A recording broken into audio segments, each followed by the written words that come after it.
evening everybody. Today I am going to discuss academic psychology in India 2000.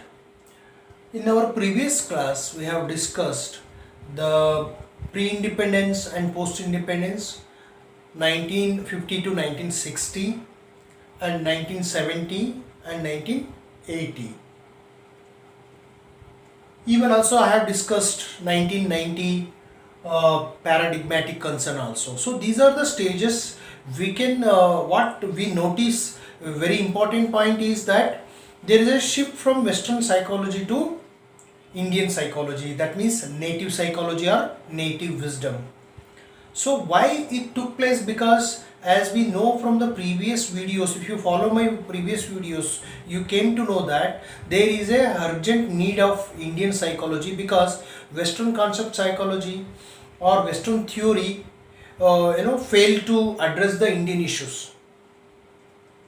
So that is the reasons our Indian psychologists start thinking to Indian population, to prepare psychological tests based on Indian population, to prepare a research methodology and prepare kind of methods which apply to the Indian context or Indian scenario. So on that context, why in 2000, after 2000 onwards, or you can say that from 1990 onwards, there is a lot of changes, shift took place. That means many departments started to study Indian ancient wisdom. Many books have been also start writing on that area, and even research also took place. So what are the factors that lead to psychologists start thinking about Indian psychology or Indian wisdom? Example, yoga, meditations and all those things. So in this video I'm just to look at there are 4-5 factors which leads to people or researcher looking into Indian psychology or native psychology. That is called as kind of, in previous video I discussed paradigmatic concern. So here the first is why we tilt toward acceptance of native wisdom is the number one is failure of Western psychology to address the Indian issues. If you want to if you watch my previous videos, I told very clearly that emergence of psychology or emergence of Indian psychology because of that failure of Western psychology.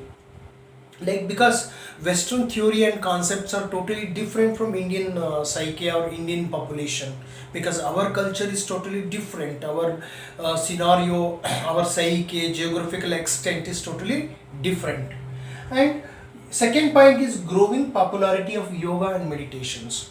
As we know that we are also celebrating International Yoga Day. So many Western psychologists and philosophers recognize the importance of Buddhism and yoga and Vedanta philosophy. So that is the reason here Indian psychology growing popularity of yoga and meditations take place. So many Indian psychologists taking interest and start working up applications of yoga and meditations. Many universities start providing courses to related to yoga and applied sciences. Okay, and the Indian psychology and consciousness. Third point is related to Indian psychology and consciousness. So as we discussed in our previous class, Sri Aurobindo, related to integral yoga, he explained clearly that how consciousness works. So in Indian psychology, the basic essence is consciousness, and basically related to self-consciousness. So we start thinking about self-conscious. Even Western psychologists also taking interest and presence of the mind, like consciousness is a basically presence of mind, and how it become relevant, how Indian psychology or native psychology become relevant because of these reasons.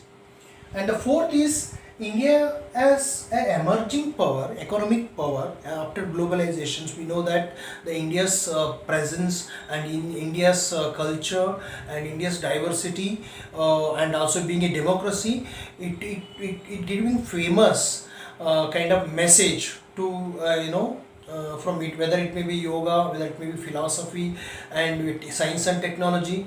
So And that time, so Indian values and culture and ethnography gaining importance in international level. So that means in these junctions our own people start thinking about Indian wisdom, and they realize that this kind of Western psychology, only be relying upon Western psychology, it won't work to address the issues. That is the reasons our paradigmatic shift take place, and we start thinking about native psychology, which is a very relevant. Based on that, we start thinking about that. So this is what academic psychology in India, there is a lot of shift to native psychology. So in this video I am going to conclude that there is a lot of department also formed, so there is a lot of shift from Western psychology to Indian psychology. Thank you for watching videos, and please don't forget to share and subscribe. Thank you.